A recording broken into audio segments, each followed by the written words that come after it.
हुज़ूर अनवर ये ताला बिन नसीर अज़ीज़ जब मुख्तलिफ़ ममालिक के दौराजात पर तशरीफ़ ले जाते हैं, सफ़र इख्तियार फरमाते हैं, तो दौरों के दौरान जो हुज़ूर अनवर यदहुल्लाह ताला बिन नसीर अज़ीज़ की मसरूफ़ियात होती हैं वो गैर मामूली तौर पर बढ़ जाती हैं।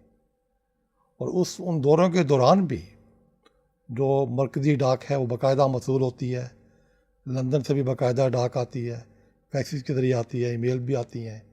इसी तरह जो मरकज़ है रबवा, कादियान, इनसे भी बाकायदा डाक आती है। दुनिया के दूसरे मुख्तलिफ़ ममालिक जो हैं उनसे भी दौरों के दौरान जहाँ भी जिस मुल्क में भी हजूर हों बाकायदा डाक मौसूल होती है और काफ़ी बड़ी तादाद में मौसूल होती है।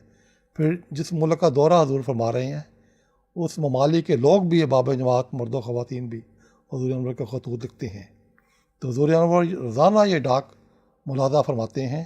और बाद दफ़ा जब हुज़ूर अनवर गाड़ी में सफ़र कर रहे होते हैं, एक जगह से किसी दूसरी जमात में जाना है, दूसरे शहर में जाना है, सैकड़ों मील का सफ़र है, तो गाड़ी में भी डाक की फ़ाइलें तैयार करके रखी जाती हैं और हुज़ूर अनवर बाकायदा सफ़र के दौरान भी डाक मुलाज़ा फरमाते हैं।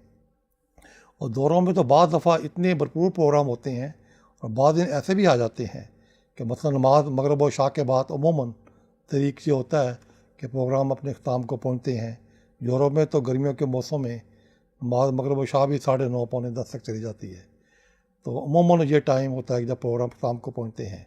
लेकिन ऐसे दिन भी आते हैं और ऐसे भी हमने देखा है कि नमाज मगरिब और इशा से पहले हुज़ूर ने मुलाकातें ख़त्म फरमाई हैं और उसके बाद एक तकरीब वलीमा में शिरकत की है, उसके बाद मस्जिद तशरीफ़ लाए हैं, नमाज मगरिब और इशा अदा फरमाई है, उसके बाद एक जनाजा है वो जनाजा पढ़ाया है, फिर मस्जिद में 7-8 निकाहों का ऐलान भी फरमाया है, उसके बाद 35 से 40 बच्चों की आमीन की तकरीब भी हुई है और फ़ारग होते होते 11 सवा 11 बज गए हैं।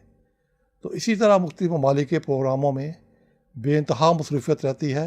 हमें याद है किसी तरह मेलबोर्न में एक दफ़ा प्रोग्राम में इतनी मसरूफ़ियत थी और प्रोग्राम इतना लंबा चला कि मस्जिद वापस पहुँच कर जब नमाज़ मगरिब व इशा अदा करने लगे तो रात के 11:30 बज चुके थे।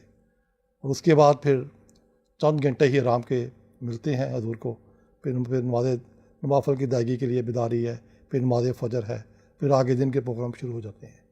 तो जैसा कि मैं जिक्र कर रहा था, सफ़रों में हुज़ूर अनवर की जो मसरूफ़ियात हैं वो बहुत बढ़ जाती हैं और बेइंतहा प्रोग्राम ऐसे होते हैं जो बहुत लंबे चलते हैं और गैर मामूली तौर पर इन प्रोग्रामों पर वक्त भी सर्फ होता है।